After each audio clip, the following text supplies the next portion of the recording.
जून, जुलै आणि ऑगस्ट महिन्यामध्ये झालेल्या अतिवृष्टी व अवकाळी पावसामुळे झालेल्या पिकाच्या नुकसानपोटी शासनाने भरपूर जिल्ह्यांसाठी निधी हा मंजूर केलेला आहे.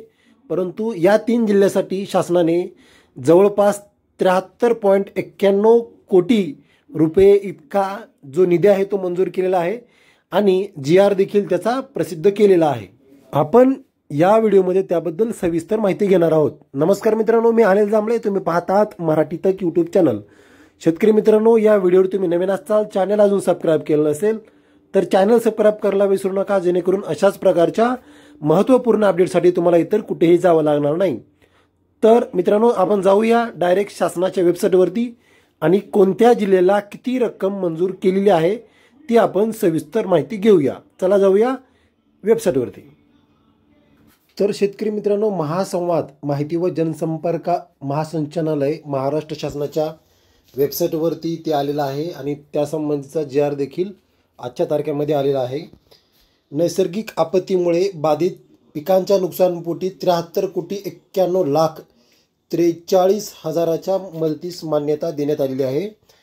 अधिक माहिती इथे पाहू शकता तुम्ही. मुंबई राज्यात जून 2025 ते ऑगस्ट 2025 या कालावधीत अवकाळी पाऊस व अतिवृष्टी झालेल्या नुकसानीपोटी बाधितांना 73,41,43,000च्या मदतीस राज्य शासनाने मान्यता दिली असून याबाबतचे शासन निर्णय जारी करण्यात आले असल्याचे मदत पुनर्वसन मंत्री मकरंद जाधव पाटील यांनी सांगितले. मदत व पुनर्वसन मंत्री मकरंद जाधव पाटील यांनी सांगितले की नैसर्गिक आपत्तीत बाधित शेतकऱ्यांना मदत आणि दिलासा देण्याचे शासनाने नेहमीच प्राधान्य दिलेले आहे. तुम्ही इथे जाऊन ही माहिती पाहू शकता. आता आपण कोणते कोणते जिल्हे आहेत ते पाहू घेऊ. ही मदत देण्यास मान्यता देण्यात आलेली आहे. कोकण विभागातील रायगड, रत्नागिरी आणि सिंधुदुर्ग जिल्ह्यामध्ये जून 2025 या कालावधीमध्ये झालेल्या अतिवृष्टी व पूर आपत्तीमुळे शेतपिकांच्या नुकसानीपोटी बाधितांना 37,40,000 रुपये, तर नागपूर, वर्धा, चंद्रपूर, हिंगोली आणि सोलापूर जिल्ह्यात जून 2025 ते ऑगस्ट 2025 या कालावधीत शेतपिकांच्या नुकसानीपोटी 73,54,03,000 मदतीचा समावेश असल्याचे मदत व पुनर्वसन मंत्री जाधव पाटील यांनी सांगितलेले आहे.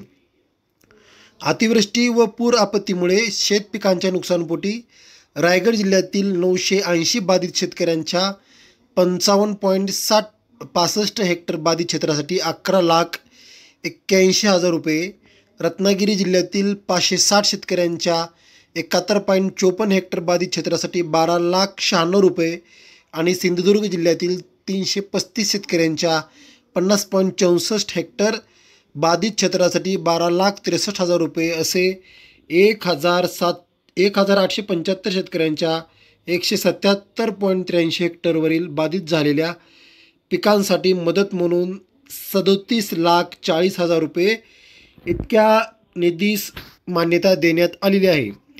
विभागीय आयुक्त नागपूर यांनी पाठवल्या 21 जुलै 2025च्या प्रस्तावानुसार नागपूर जिल्ह्यात जून 2025मध्ये एक बाधित शेतकऱ्याच्या 0.40 हेक्टर बाधित क्षेत्रासाठी 9,000 रुपये, तर जुलै 2025मध्ये नुकसानीच्या मदतीसाठी 18 ऑगस्ट 2025 रोजी पाठवलेल्या प्रस्तावानुसार नागपूर क्षेत्रातील 7,450 शेतकऱ्यांच्या 4,559.62 हेक्टर बाधित क्षेत्रासाठी 392.83 लाख रुपये, वर्धा जिल्ह्यात जून 2025मध्ये 821 शेतकऱ्यांच्या 885.80 हेक्टर बाधित क्षेत्रासाठी 41.54 लाख, तर जुलै 2025मध्ये नुकसानीच्या मदतीसाठी 2,827 शेतकऱ्यांच्या 2,224.91 हेक्टर बाधित क्षेत्रासाठी 189.22 लाख,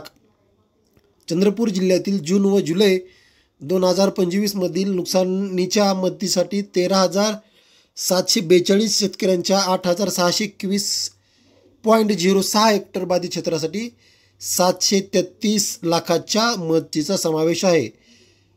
विभागीय आयुक्त छत्रपती संभाजीनगर यांच्याकडून हिंगोली जिल्ह्यात जुलै 2025मध्ये नैसर्गिक आपत्तीमुळे झालेल्या नुकसानीपोटी मदतीसाठी प्राप्त झालेल्या प्रस्तावानुसार 396 शेतकऱ्यांच्या 215 हेक्टर बाधित क्षेत्रासाठी 18.28 लाखाच्या मदतीस मान्यता देण्यात आलेली आहे.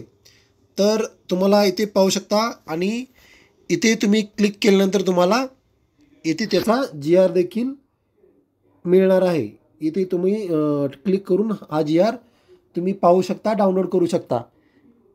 तर मित्रांनो, अशा पद्धतीनं शासनाने या जिल्ह्यांसाठी इतका निधी हा मंजूर करण्यात आलेला आहे. अशाच अपडेटसाठी चॅनेल सबस्क्राईब करायला विसरू नका. परत भेटू एक उपयुक्त नवीन व्हिडिओ घेऊन. तोपर्यंत जय हिंद, जय महाराष्ट्र.